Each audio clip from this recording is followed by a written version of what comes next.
Ser papá no es solo una cosa, no es solo proteger, enseñar o dar consejos sabios. A veces es jugar, equivocarse, escuchar o simplemente estar, incluso en silencio. En la animación hemos visto padres de todo tipo, imperfectos, heroicos, torpes, brillantes, ausentes que vuelven, presentes que no saben cómo estar. Y en este video no venimos a decir quién es el mejor, porque esto no es una competencia, no es un top del 1 al 10, es una recopilación de figuras paternas que, de una forma u otra, nos dejaron algo, un abrazo, una frase, un acto de amor. Este video es para ellos y para todos los que, aunque no sepan cómo hacerlo, lo intentan con el corazón.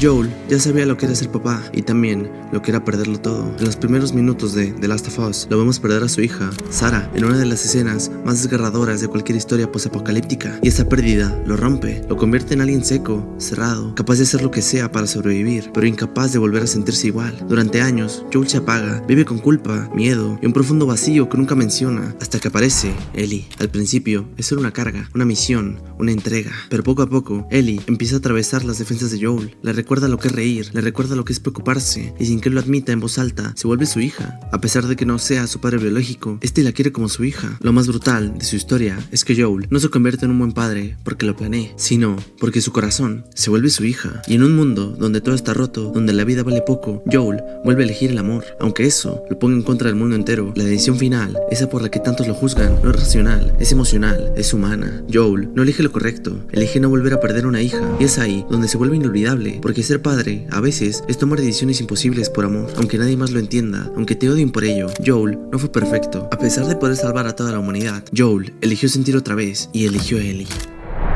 Richard no es precisamente un modelo de responsabilidad, es flojo, infantil, adicto a la comida chatarra y a veces pareciera que sus hijos son más maduros que él. Pero detrás de todo eso hay algo muy claro: Richard ama a su familia con todo el corazón, aunque no siempre sabe cómo demostrarlo y aunque casi nunca sabe lo que está haciendo. Su amor es sincero, constante y a veces sorprendentemente profundo. Tiene momentos donde se detiene y le da a Gumball consejos que, contra todo pronóstico, tienen mucho sentido, y cuando la situación lo exige, incluso puede llegar a ser valiente. Richard es el ejemplo perfecto de que no todos los padres tienen que ser serios o perfectos para ser importantes. A veces lo que hace un buen papá no es tener todas las respuestas, sino nunca dejar de estar ahí.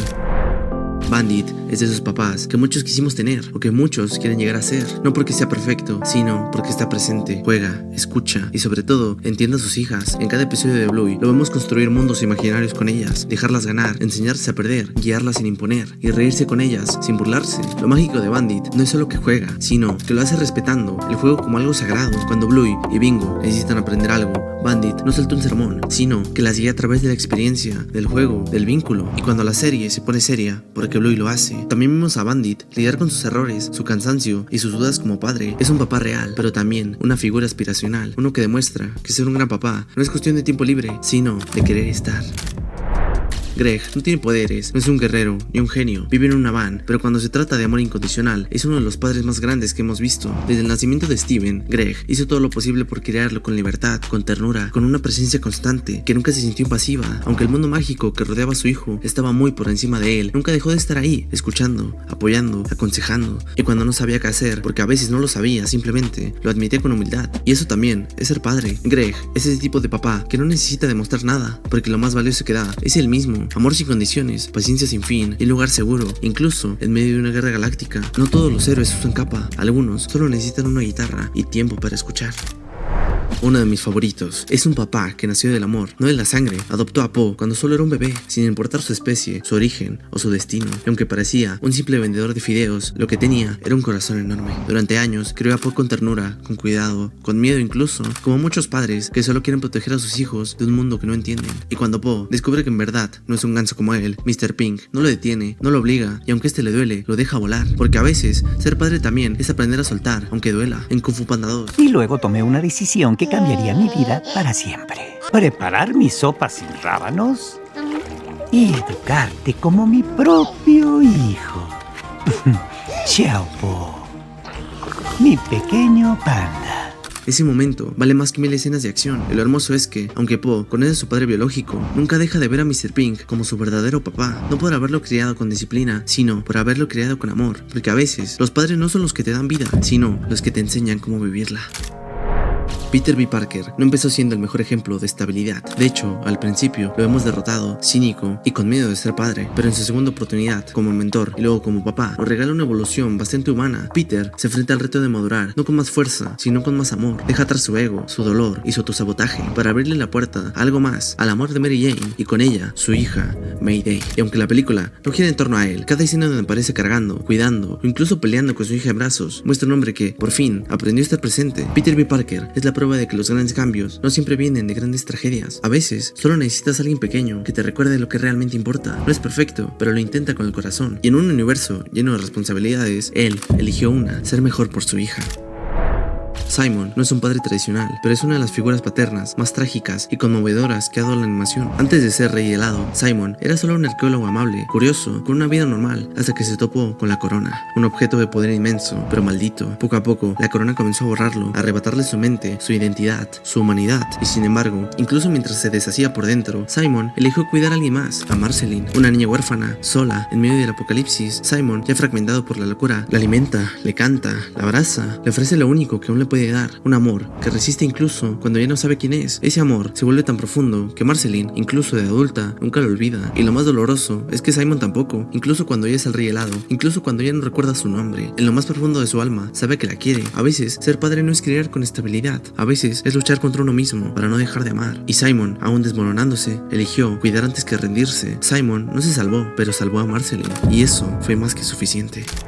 Marlene es el tipo de papá que nace del miedo. Después de perder a su pareja y casi todos sus hijos en un solo instante, algo dentro de él se rompe. Lo único que le queda es Nemo, y con él un miedo profundo, perderlo todo. Ese trauma lo convierte en un padre sobreprotector, controlador, incluso asfixiante, no por falta de amor, sino por miedo a perderlo todo otra vez. Y ahí empieza su viaje. Cuando Nemo desaparece, Marlene no solo cruza el océano por él, también cruza su propia barrera emocional. Enfrenta tiburones, medusas y corrientes salvajes, sí, pero sobre todo enfrenta la culpa, la ansiedad y la idea de que tal vez no ha sido el padre que su hijo necesitaba. Y cuando por fin se reencuentran, Marlene no solo salva a Nemo, le devuelve la libertad de ser el mismo. Su historia es una de las transformaciones más honestas de la animación, porque ser papá no siempre es ser valiente desde el inicio, a veces es elegir cambiar por quien amas, y eso, en el fondo, también es amor verdadero, soltar la aleta y seguir nadando a su lado.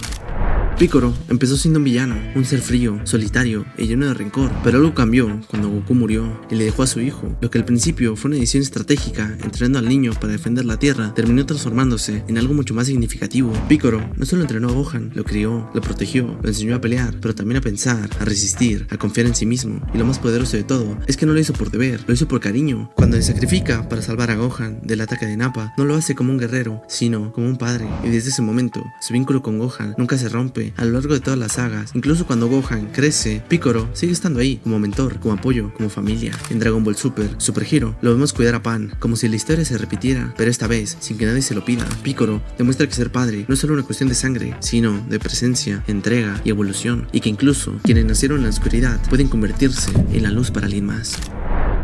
No aparece mucho en la película, pero lo poco que vemos de él es suficiente para entender por qué dejó una marca tan profunda. Él no le enseñó a su hija a soñar con lujos, ni esperar que la vida le regale cosas. Le enseñó algo mucho más valioso, la importancia del trabajo, la honestidad y de tener un sueño por el cual luchar. Era un hombre humilde, trabajador, amoroso, que cocinaba para su hija, la abrazaba fuerte, le decía que lo importante de la vida no es tener más, sino tener a alguien con quien compartir lo que tienes. Y aunque muere, antes de ver el sueño de Tiana hecho realidad, su presencia se siente en cada paso que ella da. Está en su ética, en su esfuerzo, en su forma de mirar el mundo con fuerza, incluso cuando todo parece en contra. Lo que su padre le dio no fue un sueño, fue la fuerza para nunca dejar de perseguirlo. El padre de Tiana nos recuerda que a veces no necesitas estar en toda la historia para ser eterno, solo necesitas enseñarle a alguien a nunca rendirse. Goofy es sin duda uno de los papás más subestimados de la animación. Muchos de primeras pueden ver a Goofy como un personaje torpe, bobo, incluso desesperante, pero en realidad Goofy es el retrato de un padre que hace todo lo posible para conectar con su hijo, aunque no sepa cómo. En Goofy e hijo, Max está en una etapa difícil donde solo quiere alejarse, tener su espacio, encontrar su identidad, y Goofy, con miedo a perderlo, decide llevarlo a un viaje para reconectar. No lo hace desde la autoridad, lo hace desde el miedo, desde el amor, desde el lugar más profundo que muchos padres sienten cuando notan que sus hijos están creciendo y ya no los necesitan tanto. Durante el viaje, Goofy se equivoca, intenta imponer su forma de ver el mundo, y Max lo rechaza, lo frustra, lo reta, pero ahí está la magia. Goofy escucha, se adapta y aprende, y cuando finalmente se detiene a hablar: ¡Felicidades, pa! Ten. Oh, gracias, hijo. ¿Qué es? Tienes que abrirlo para verlo. Pero esto es tuyo. No, pa, Esto es para ti. Lee la inscripción. Tal vez ya no sea tu pequeño, pero siempre seré tu hijo. Y con eso lo dice todo. Goofy demuestra que ser un papá no es saberlo todo, es querer estar, incluso cuando no entiendes todo lo que pasa, y eso vale un montón. El profesor Utonio no planeaba ser padre, sin embargo, lo fue desde el primer segundo. Un accidente en su laboratorio con azúcar, flores de muchos colores dio la vida a las chicas superpoderosas, pero lo que realmente las unió como familia fue él. Desde el primer día, Utonio asumió la paternidad con una mezcla de ciencia, cariño y mucha paciencia. Y aunque vive rodeado de caos, villanos y deberes escolares, siempre encuentra la manera de estar ahí, escuchando, cuidando, consolando. No es un superhéroe como sus hijas, no tiene poderes ni sale a pelear, pero su fuerza está en otro lado, en su ternura, en su constancia, en su capacidad de crear con amor. Incluso cuando Bombón, Burbuja y Bellota salvan la ciudad, es él quien la recoge, les prepara la cena y les pregunta cómo les fue. El profesor Utonio representa ese tipo de papá que no necesita imponerse, porque su presencia es una base segura, un padre que no esperaba serlo, pero que terminó siéndolo todo para sus hijas. Chaz es quizás uno de los papás más olvidados y también uno de los más reales que ha tenido la animación infantil. Desde el inicio de Rugrats lo vemos creando a Carlitos como padre soltero. No es el más valiente, ni el más relajado, ni mucho menos el más seguro. Chaz es un hombre nervioso, hipersensible, lleno de dudas, pero completamente entregado a su hijo, y eso es lo que lo hace tan especial. Después de perder a su esposa, se queda solo con un bebé en brazos y un mundo enorme por delante. En lugar de endurecerse o volverse frío, lo cría desde el cuidado, desde la ternura, desde la atención, desde el miedo incluso. Carlitos es un niño diferente, tímido, soñador, algo temeroso, y Chaz, en lugar de empujarlo a hacer otra cosa, lo abraza tal como es, lo acompaña, lo entiende y lo deja florecer a su propio ritmo. Y cuando rehace su vida con Kira y llega Kimi a la familia, lo hace con una generosidad enorme, integrando, cuidando, abriendo su corazón sin dejar atrás a Carlitos. Chaz no es un papá ejemplar en el sentido clásico, pero es el ejemplo de lo que significa querer con el corazón roto y aún así dar amor completo, porque a veces ser papá no es tener todas las respuestas, sino estar dispuesto a sanar junto a tu hijo y caminar con él mientras da sus primeros pasos. Estoico impone desde el nombre. Es el jefe de los vikingos, un guerrero fuerte, valiente y a simple vista el tipo de padre que esperaría que su hijo sea igual que él. Pero Hippo no es como él, es flaco, tranquilo, curioso, y por mucho tiempo Estoico no lo entiende. Chocan, se frustran, no se encuentran, y es ahí donde empieza su viaje como padre, porque Estoico podría haberse encerrado en su orgullo, pero poco a poco empieza a escuchar, a observar, a soltar sus ideas de cómo debería ser un hijo, y cuando por fin ve a Hippo como es, no solo lo acepta, se enorgullece de él, se vuelve su mayor defensa, su aliado, su amigo, y en la segunda película, su historia da un giro aún más emotivo. Recupera a su esposa, reencuentra a su familia, y justo cuando todo parece encajar, se sacrifica por su hijo. Estoico representa a sus padres que no nacieron sabiendo, pero que tienen el valor de cambiar, dejar de imponer y empezar a entender, porque ser fuerte no siempre es gritar o pelear, a veces es pedir perdón, escuchar y abrazar más fuerte que cualquier espada. Mufasa no necesita muchas escenas para dejar claro porque es uno de los padres más icónicos de toda la animación. Es fuerte, sabio, justo, pero sobre todo es un guía. Desde el principio no solo protege a Simba, sino que le enseña. Le habla del ciclo de la vida, de la responsabilidad, del equilibrio, y lo hace con paciencia, con cariño, con ese tono de voz que marca para siempre. Mufasa no solo le dice a su hijo lo que tiene que ser, le muestra cómo se hace, y cuando muere, su ausencia no se convierte en vacío, se convierte en legado. Su voz sigue resonando en Simba, literalmente y emocionalmente resuena dentro de él, y ese Recuerda quién eres. no es solo una frase, es una de las líneas más poderosas que ha dicho un padre en la historia del cine. Mufasa representa a sus padres que inspiran, que están ahí incluso cuando ya no están, y que, con muy pocas palabras, te cambian para siempre. Alfred no es el padre biológico de Bruce Wayne, no lo crió desde bebé, ni soñó con tener un hijo, pero cuando los padres de Bruce murieron, fue él quien se quedó, no por obligación, sino por amor. Como mayordomo, su trabajo era servir, pero como figura paterna, lo dio todo, cuidó a un niño roto, en silencio, con una paciencia que solo alguien que ama de verdad puede tener, y lo hizo mientras Bruce crecía para convertirse en Batman, un símbolo de miedo para los criminales, y una persona completamente aislada del mundo emocional. Alfred fue su conexión con la humanidad, él que siempre tuvo una palabra de aliento, una broma seca, una taza de té caliente, un plato de sopa, en medio del caos. Nunca intentó detener a Bruce, pero siempre estuvo ahí para recordarle que seguía siendo un hombre, no solo una máscara. Y no solo cuidó de él, también de Dick, de Tim, de Bárbara. Cualquiera que entrara en esa casa encontraba en Alfred una figura de calma, de apoyo, de hogar. Alfred no tuvo hijos, pero fue padre muchas veces, porque a veces ser papá no es algo que eliges, es algo que haces, simplemente porque alguien te necesita. Traté de meter a los padres generalmente que todos conocen, pero si tú estás viendo alguno de estos dos animes y no te quieres spoilear, sáltate hasta este minuto. Perdón, tengo que sacar mi lado otaku. Y si no te has visto alguno de estos animes, no sé qué esperas para hacerlo. Hohenheim no empieza siendo un buen padre. De hecho, por mucho tiempo, Ed y Al solo lo recuerdan como el hombre que los abandonó. Y no es para menos. Un día simplemente se va, sin explicación clara, sin despedida, y deja atrás a 2 niños. Pero con el tiempo, descubrimos la verdad. Hohenheim no se fue por desinterés, se fue porque se estaba muriendo por dentro. Literalmente, cargaba miles de almas dentro de él. Era una bomba viviente, un experimento maldito, y lo único que quería era salvar a su familia antes de que fuera demasiado tarde. Nunca dejó de amar a sus hijos, solo creyó que, al irse, los estaba protegiendo, y ese dolor se arrastra con él durante toda la historia. Cuando por fin se reencuentra con Ed y Al, ya no es el mismo hombre. Está cansado, arrepentido, pero sigue adelante. Les ayuda sin esperar perdón, se sacrifica sin pedir reconocimiento, y en el final muere frente a la tumba de la mujer que amó, dando las gracias de tener una hermosa familia. Hohenheim es la prueba viviente de que no todos los padres llegan a tiempo, pero algunos, cuando vuelven, hacen todo lo posible por sanar lo que rompieron. Kamina no era el papá de Shimon, pero para muchos fue más padre que muchos padres biológicos. Desde el primer episodio, Kamina ve en Shimon algo que ni él mismo puede ver. Lo empuja a creer, a avanzar, a romper el suelo que los tiene atrapados y mirar al cielo por primera vez. No es un ejemplo de estabilidad, ni es un tipo de cuidadoso. Es impulsivo, imprudente, incluso torpe, pero su amor por Shimon es tan grande que no cabe en palabras. Él es quien dice: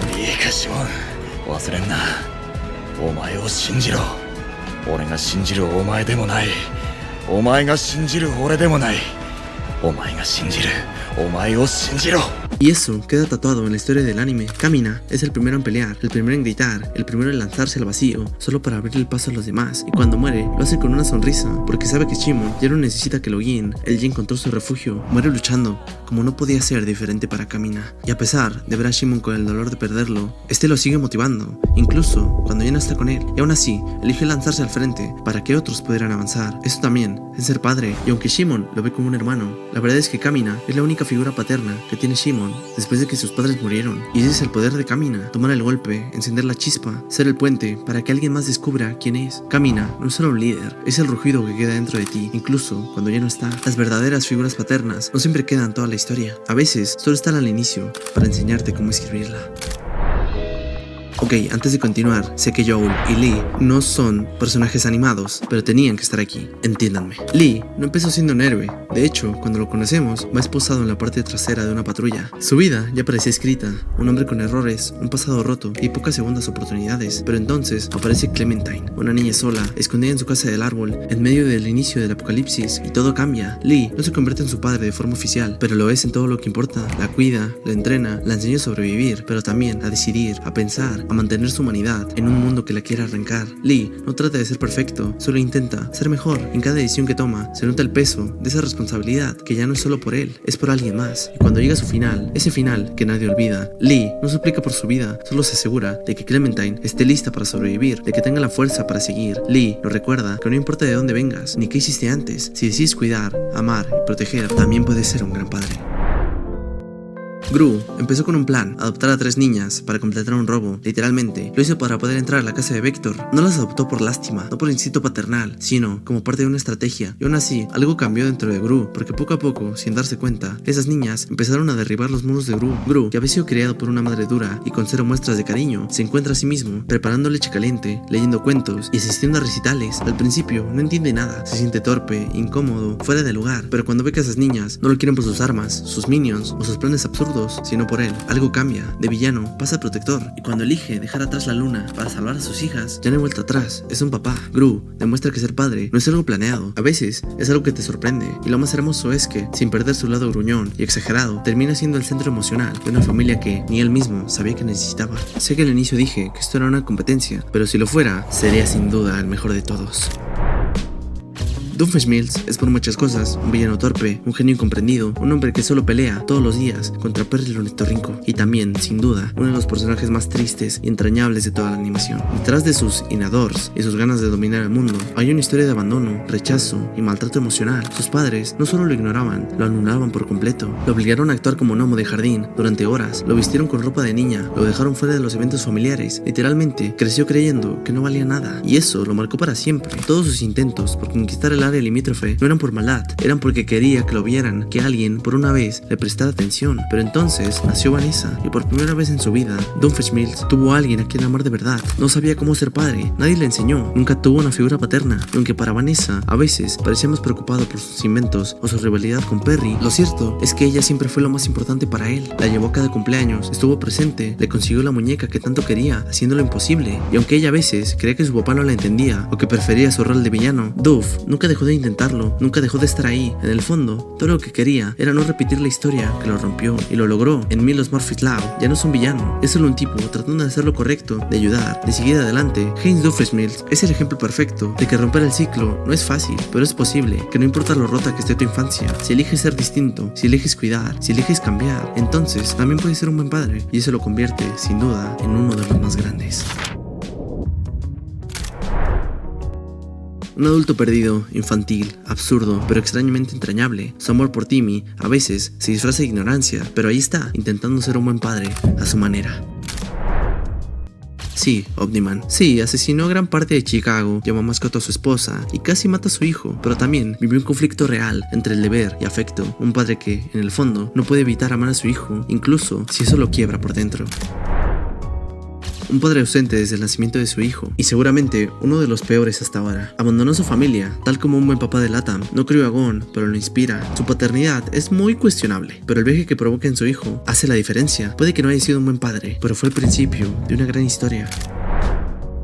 Un genio absoluto, emocionalmente limitado, cree más en la ciencia que en las personas, y aún así, en su mundo lógico y estructurado, ama a Deep y a Gas a su manera. A pesar de no estar muchas veces, demuestra amor por sus hijos, no con palabras, sino con acciones. Un padre peculiar, pero al fin y al cabo, presente tanto como puede. Y cómo olvidar el mejor padre para Deep y Gas. El padre falso que reemplaza al profesor Membrana aparece solo una vez en toda la saga, pero aún así, demuestra ser un padre ejemplar. El Rey del Caos no es el mejor ejemplo, pero es parte del retrato de un padre contemporáneo, lleno de errores, excesos, momentos absurdos, y en medio de todo esto, a pesar de ser muchas cosas, siente cariño real por su hijo. Un desastre emocional, con coeficiente intelectual demente. No es el mejor padre, pero en sus momentos más vulnerables se deja ver. Un hombre roto que, de forma disfuncional, intenta estar a su manera. Abandonó a su familia en pleno parto, le robó las cosas y desapareció. Solo volvió para insultar a Petey como si nunca hubiese tenido una pizca de responsabilidad. No dejó amor ni enseñanzas, solo rencor. Uno de los padres más despreciables que hemos visto. Cada día le recordaba a su hijo que arruinó su vida, odiaba su casa, su familia, tenía una pizca de cariño, pero eso no le impidió engañar a su esposa, despreciar a su hijo y sembrar una cadena de trauma en Bojack que cargó toda su vida. No solo falló como padre, falló como ser humano. Abandonó su familia sin mirar atrás, dejó a Richard solo siendo un niño, y cuando reaparece lo hace con la misma responsabilidad de siempre. Un adulto que nunca quiso ser padre y cuyo mayor legado fue el vacío que dejó. Y si no podía ser peor el padre de Richard o que Butterscotch, Cracker Jack se supera un poco más. Para evitar que su esposa sintiera alguna emoción y tener que evitar lidiar con ellas, le practicó una lobotomía. Y luego atormentó a su hija con frialdad absoluta, sin arrepentimiento alguno. No fue protección, fue violencia disfrazada de razón. Un hombre que hizo del egoísmo su forma de paternar. Si pensabas que ya habíamos tocado fondo con los peores padres, Bondrew cava más hondo. Es un padre que trabaja con niños solo para usarlos como material de experimento. No siente culpa ni remordimiento, solo obsesión por la evolución y la inmortalidad. Cuando parece que ha formado un vínculo afectivo con una niña y que ésta la quiere como un padre, descubrimos que solo la veía como otro paso en su proyecto. Manipula, miente, destruye y todo con esa máscara, con frialdad, sin sentir nada, porque así es Bondrew, frío, calculador y un monstruo. Lo más monstruoso no es lo que hace, sino cómo lo justifica, como si el dolor de los demás fuera necesario para un supuesto bien mayor. Y lo peor, sus víctimas no son soldados ni adultos, son niños. Bondrew no solo rompe cuerpos de todas las horribles maneras que se le pueden ocurrir, quiebra almas inocentes y por eso supera cualquier idea que tengamos de lo que significa ser un mal padre. Sin duda, el peor padre de este top. Ser padre no es un rol, es un camino, uno que no siempre se elige, que a veces da miedo, que se recorre, que se aprende fallando. Y en ese cambio hay quienes inspiran, quienes sanan, quienes intentan y también quienes fallan. La animación no idealiza, muestra padres rotos, padres presentes, padres que aprenden, monstruos y otros que simplemente no supieron amar. Y entre todos ellos entendemos algo muy humano, que ser papá no es ser perfecto, es intentar amar, incluso cuando no sabes cómo. Este video fue para ellos, a los que están, a los que no supieron estar y a los que se fueron y a los que, aunque no no estén, siguen dejando huellas. Pero también para los hijos que alguna vez buscaron un abrazo, una palabra o una figura que les dijera, estoy aquí. Porque a veces es todo lo que se necesita, un gesto pequeño que te acompaña toda la vida.